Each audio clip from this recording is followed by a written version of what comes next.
Hello po, at yan po si Kakulot, gumagawa po ng bulaklak. Dahil malapit na po ang araw ng mga puso, ay nagagawa siya ng bulaklak. Nag-uumpisa na po siya.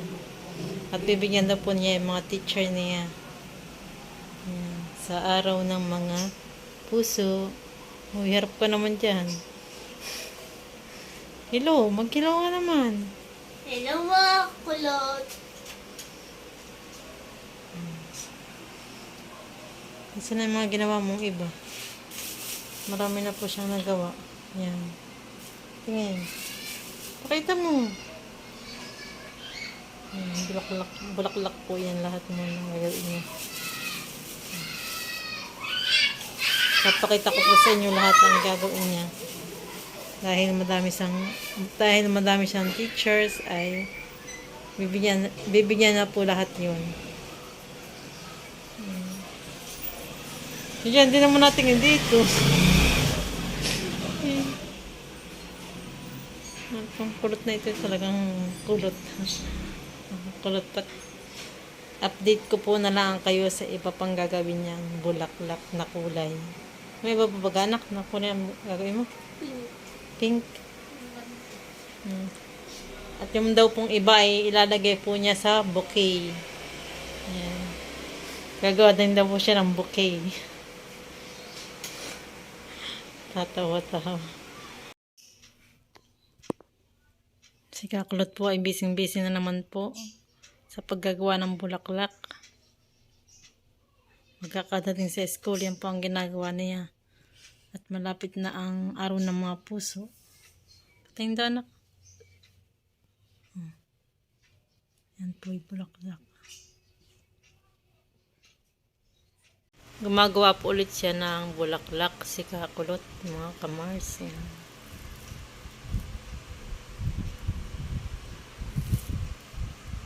At ito nga po pala yung nagawa na niya. Kulay pink na bulaklak. Hindi pa lang po nakakabit. Kakabit na po niya. May ilang kandahon sa ilalim ng bulaklak. Ganda. DIY crochet. At gumagawa po ulit si Kakulot ng ng bulaklak. Pag po siya walang ginagawa ay gumagawa po siya ng bulaklak. Dahil nga po malapit na ang araw ng mga puso.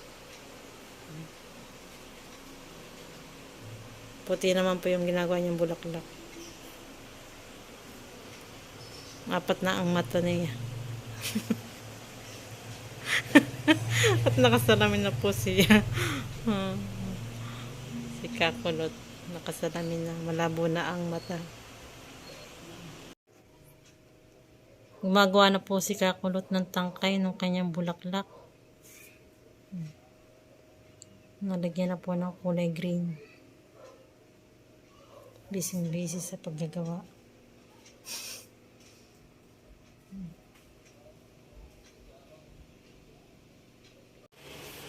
Ano na naman po si Kakulot at gumagawa na naman po ng bulaklak.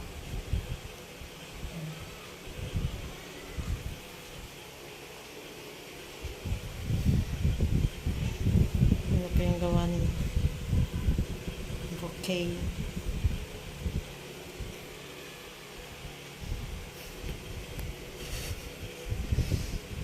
May paggagawa ng review test. Ng reviewer niya sa may paggawa po siya ng pagre-review. Yan, sulat. Hello. May paggagansilyo. Hello, Of stop. states. I can.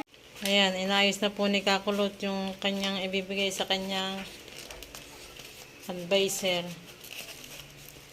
Bulaklak.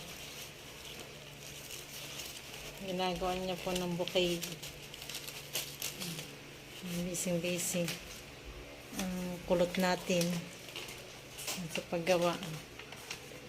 Naayos pati nanak. Maganda.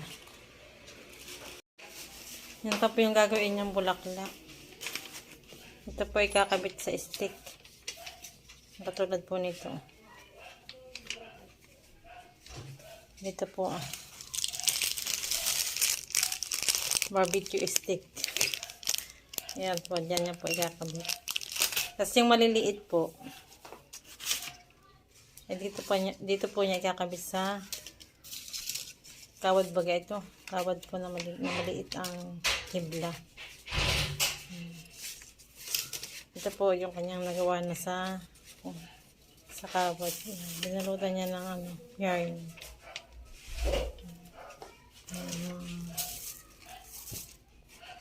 Ginawa niya bulaklak, maliit, pink, saka red, white.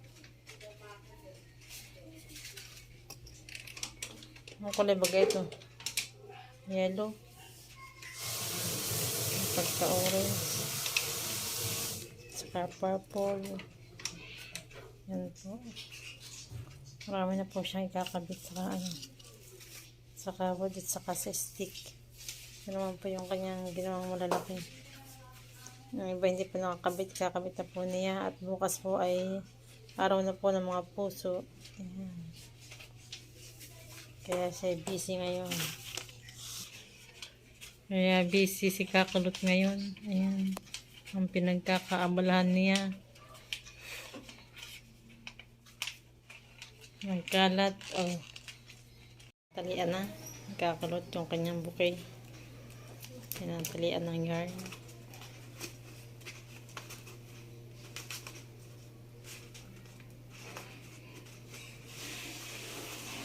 Tinatalian na po ng yarn ni Kakulot. Yung kanyang ginagawa.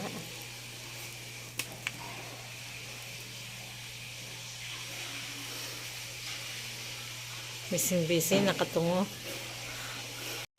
At gumagawa po naman si Kakulot ng ribbon sa kanyang bulaklak.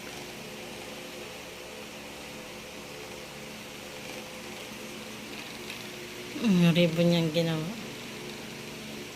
Bagay ito tingin daw, ribbon mo. Ito na po yung kanyang nagawang bouquet. Flowers. Ito pa po ang pambigay niya sa kanyang mga teachers. Yan. Isa, dalawa, tatlo, apat. Ikalima po yung kanyang ginagawa. Yan. At sobra pong karat dahil sa kanyang mga ginamit na paggawa ng bulaklak. Ganda po. Siya po yung gumawa ng ribbon. Yan. Hindi po magkaigip. Gagawa ng ribbon. Talagang pinapaganda. Talagang busy. Hoy.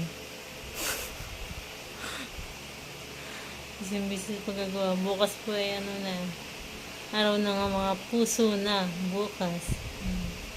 Kaya tinatapos na niya yung kanyang ribbon.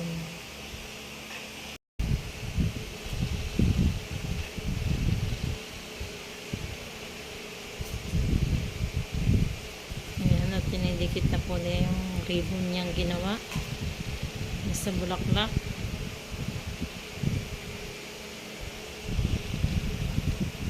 Tingin. Harap mo dito. Ilayo mo. Wow, yan na po ang kanyang ginawa bulaklak.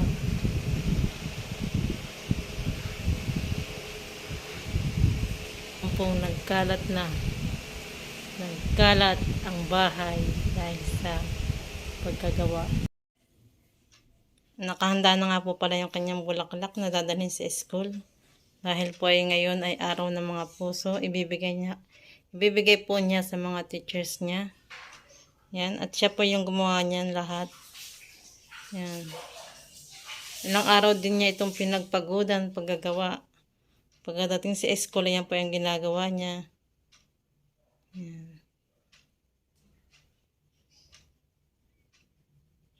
May bouquet. Saka yung mga teachers niya. Ito pa ibibigay niya. At ito po ay ibibigay niya sa advisor niya na naka-bouquet. Ayan. Ito po ay sa mga teachers niyang iba. Yung mga ito. Ayan si Kakulot at pupunta na siya ng school. Dala na yung kanyang bulaklak na ginawa. At ibibigay niya sa mga teachers niya. Ayan. Saan ibibigay yung nakabukay anak? Doon po sa advisor namin. Ay, yung mga yan Sa mga iba ko pong teacher.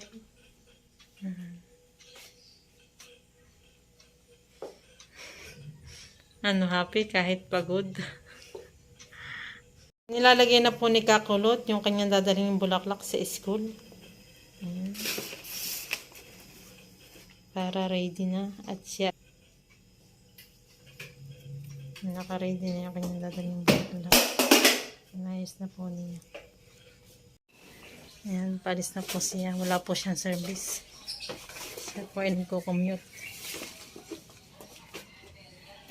Bye anak, ingat. Bye.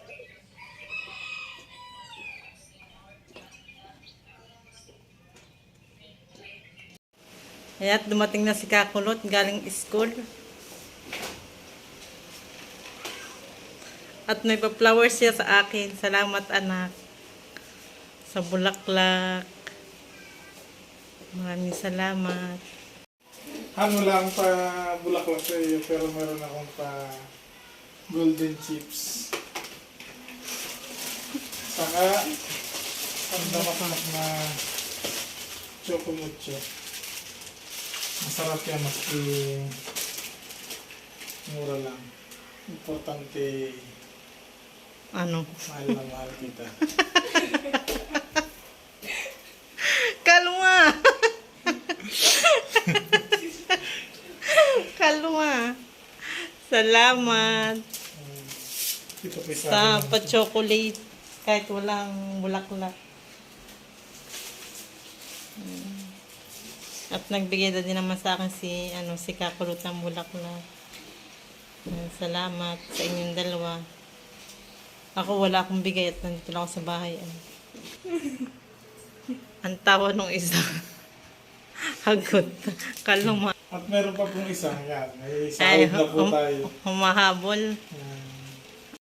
Ay, salamat. May sahod na rin ako.